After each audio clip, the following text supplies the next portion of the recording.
ಇವತ್ತು ನಾವು ಆರೋಗ್ಯಕ್ಕೆ ತುಂಬ ಒಳ್ಳೆಯದಾಗಿರುವಂತಹ ಮತ್ತು ರುಚಿಯಾಗಿರುವಂಥ ಇಡ್ಲಿ, ದೋಸೆ ಮತ್ತು ರೈಸ್ ಜೊತೆ ಹಂಚ್ಕೊಂಡು ತಿನ್ನಲಿಕ್ಕೆ ತುಂಬ ರುಚಿಕರವಾಗಿರುವಂಥ ರೆಸಿಪಿ ತೊಗೊಂಡು ಬಂದಿದ್ದೀನಿ.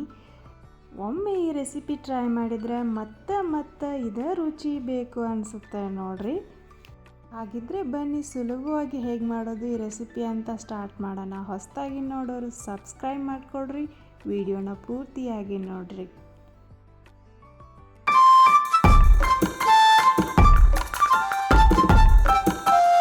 ನಮಸ್ತೆ, ವೆಲ್ಕಮ್ ಟು ಅಡುಗೆ ನಂಬರ್ 1. ಬನ್ನಿ ಇವತ್ತು ನುಗ್ಗೆ ಸೊಪ್ಪಿನಿಂದ ಚಟ್ನಿ ಪುಡಿ ಮಾಡ್ಕೊಳ್ಳೋಣ. ನುಗ್ಗೆ ಸೊಪ್ಪಿನಿಂದ ಎಷ್ಟು ಉಪಯೋಗ ಐತಿ ಅಂತ ಇದಕ್ಕೆ ಬಗ್ಗೆ ಹೇಳೋದೇ ಬೇಕಾಗಿಲ್ಲ. ಇದು ಒಂದು ರೀತಿಯ ಔಷಧಗಳ ರಾಜನಂತ ಹೇಳ್ಬೋದು. ಆದರೂ ಒಂದು ಏನಪ್ಪ ಅಂದರೆ ಜಾಸ್ತಿ ಪಿತ್ತ ಇರೋರು ಮತ್ತು ಹೀಟ್ ಡಾಮಿನೇಟ್ ಬಾಡಿ ಇದ್ದವರು ಇದನ್ನು ಅವಾಯ್ಡ್ ಮಾಡ್ಬೇಕ್ರಿ. ಜಾಸ್ತಿ ತಿನ್ನೋದನ್ನು ಕಡಿಮೆ ಮಾಡ್ಬೇಕ್ರಿ. ಈಗ ಬನ್ನಿ ಸ್ಟಾರ್ಟ್ ಮಾಡೋಣ. ಸೊಪ್ಪನ್ನು ಹೇಗೆ ಬಿಡಿಸ್ಕೊಳ್ಬೇಕಂದ್ರೆ ನಮ್ಮ ಕರಿಬೇವು ಸೊಪ್ಪು ಇರುತ್ತಲ್ರಿ, ಅದೇ ರೀತಿ ಈ ಸೊಪ್ಪನ್ನು ಬಿಡಿಸ್ಕೊಳ್ಬೇಕು. ಈ ರೀತಿ ಬಿಡಿಸ್ಕೊಂಡು ನಾನು 2 ಕಪ್ನಷ್ಟು ಅಳತೆ ಮಾಡ್ಕೊಂಡೀನಿ ನೋಡ್ರಿ. ಅದನ್ನು ಸ್ವಚ್ಛವಾಗಿ ನೀರಿನಾಗ ತೊಳ್ಕೊಂಡೀನಿ ನೋಡ್ರಿ. ತೊಳ್ಕೊಂಡು ಒಂದು ಸಾನ್ಗೆ ಒಳಗೆ ಜರಡಿ ಒಳಗೆ ಹಾಕಿ ಇದನ್ನು ನೀರು ಬಸ್ಕೊಳ್ತೀನಿ ನೋಡ್ರಿ. ಈ ರೀತಿ ಬಸಿದು ಇಟ್ಕೊಂಡಿದ್ದೀನಿ. ಇದನ್ನು ನಾನು ನೆರಳಿಗೆ ಒಣ ಹಾಕ್ಕೋತೀನಿ, ಇಲ್ಲಾಂದರೆ ಬಿಸಿಲಿದ್ದರೂ ಬಿಸಿಲಿಗೂ ಹಾಕ್ಕೋಬೋದು, ಫ್ಯಾನ್ ಗಾಳಿಗೆ ಹಾಕಿ ಇಡ್ಬೋದು. ಹಿಂಗೆ ಒಣ ಹಾಕ್ಕೊಳ್ಳೋಣ್ರಿ. ಪೂರ್ತಿಯಾಗಿ ಡ್ರೈ ಆಗ್ಬೇಕು ನೋಡ್ರಿ ಇದು ಸೊಪ್ಪು. ನಾನು ಚಟ್ನಿ ಮಾಡ್ಕೊಳ್ಳೋದು ಇವತ್ತು ಇದ್ರೆ ಹಿಂದಿನ ದಿನ ಈ ರೀತಿ ತೊಳ್ಕೊಂಡು ಹಾಕ್ಕೊಂಡಿದ್ದೆ ನೋಡ್ರಿ. ಪೂರ್ತಿಯಾಗಿ ಒಣಗಿತ್ತು ಬೆಳಗ್ಗೆ ಅಂದ ತಕ್ಷಣ.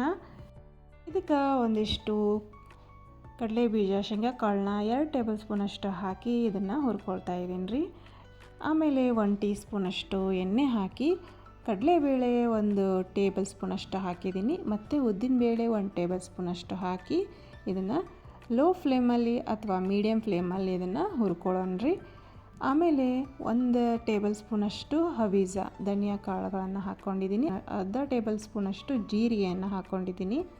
ಹಾಕ್ಕೊಂಡು ಅದ್ರ ಜೊತೆಗೆ ಈಗ ಹುರ್ಕೊಳ್ತಾ ಇದ್ದೀನಿ ನೋಡ್ರಿ. ಆಮೇಲೆ ಇದಕ್ಕೆ 2 ಟೇಬಲ್ ಸ್ಪೂನಷ್ಟು ಅಗಸೆ ಬೀಜಗಳನ್ನು ಹಾಕ್ಕೊಂಡಿದ್ದೀನಿ. ಆಮೇಲೆ ಇದನ್ನು ಚೆನ್ನಾಗಿ ಹುರ್ಕೊಳ್ತಾ ಇದ್ದೀನಿ ನೋಡ್ರಿ. ಇದಕ್ಕೆ ಅರ್ಧ ಟೀ ಸ್ಪೂನಷ್ಟು ಹಿಂಗನ್ನು ಸೇರಿಸಿ ಇದನ್ನು ಚೆನ್ನಾಗಿ ಬಿಸಿ ಮಾಡ್ಕೊಳ್ಳೋಣ.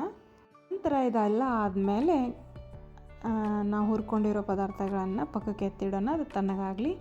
ಆಮೇಲೆ ಇದಕ್ಕೆ ಒಂದು 5 ಅಥವಾ 6 ಕೆಂಪು ಮೆಣಸಿನ್ಕಾಯಿ, ಒಣ ಮೆಣಸಿನ್ಕಾಯಿ ಇರ್ತಾವಲ್ರಿ, ಅವನ್ನ ಹಾಕ್ಕೊಳ್ರಿ. ಇದನ್ನು ಹುರಿದಾದ್ಮೇಲೆ ಇದನ್ನು ಪಕ್ಕಕ್ಕೆ ಪಾತ್ರೆಗೆ ಸೇರಿಸ್ಕೊಳ್ತೀನಿ. ಆಮೇಲೆ ಕರಿಬೇವನ್ನ 1/4 ಕಪ್ನಷ್ಟು ಹಾಕ್ಕೊಳ್ರಿ. ಈ ಕರಿಬೇವು ಕೂಡ ನಾನು ಗಾಳಿಗೆ ಒಣಗಿಸ್ಕೊಂಡು ಹಾಕ್ಕೊಂಡಿದ್ದೀನಿ ನೋಡ್ರಿ. ಆಮೇಲೆ ನುಗ್ಗೆ ಸೊಪ್ಪು ನಾವೇನು ಅನಿಸ್ಕೊಂಡಿದ್ವಲ್ರಿ, ಅವನ್ನ ಸೇರಿಸ್ಕೊತೀನಿ. ಕರಿಬೇವು ಮತ್ತು ನುಗ್ಗೆ ಸೊಪ್ಪನ್ನು ಚೆಂದಾಗಿ ಹುರ್ಕೊಳ್ಳೋಣ್ರಿ. ಇವು ಏನಂದ್ರೆ ಒಣಗಿ ಶಕ್ತಿಗೆ ಆಗ್ಬೇಕು ನೋಡ್ರಿ ಸೊಪ್ಪು, ಆ ರೀತಿ ಹುರ್ಕೊಳ್ಬೇಕು. ನಾನಿಲ್ಲಿ 1 ದಿನ ಮಾತ್ರ ಇದನ್ನು ಗಾಳಿಗೆ ಆರಾಕಿಟ್ಟಿದ್ದೇನೆ ನೋಡ್ರಿ. ಚೆಂದಾಗಿ ಒಣಗಿದ್ವು ನೋಡ್ರಿ. ಈ ರೀತಿ ಆಗಿರ್ತೈತೆ ನೋಡ್ರಿ ಸೊಪ್ಪು. ಮುಟ್ಟಿದ್ರೆ ಸೊಪ್ಪು ಈ ರೀತಿ ಪೌಡರ್ ಥರ ಪಟಪಟ ಅಂತ ಉದುರ್ಬೇಕು ನೋಡ್ರಿ. ಹಿಂಗೆ ಆದಮೇಲೆ ನಾವು ಫಸ್ಟಿಗೆ ಹುರ್ಕೊಂಡಿರುವಂಥ ಶೇಂಗಾ ಕಾಳು, ಕಡಲೆಬೇಳೆ ಇತ್ತಲ್ರಿ, ಅದನ್ನು ಮಿಕ್ಸರ್ ಜಾರಿಗೆ ಹಾಕ್ಕೊಳ್ಳೋಣ. ಮೊದಲಿನ ಪೌಡರ್ ಮಾಡಿಕೊಂಡು ಒಂದು ಪಾತ್ರೆಗೆ ಹಾಕ್ಕೊಳ್ಳೋಣ್ರಿ. ಇದಾದಮೇಲೆ ನೋಡ್ರಿ ಇಷ್ಟು ನೈಸಾಗಿ ಪೌಡ್ರ್ ಆಗಿರ್ಬೇಕು.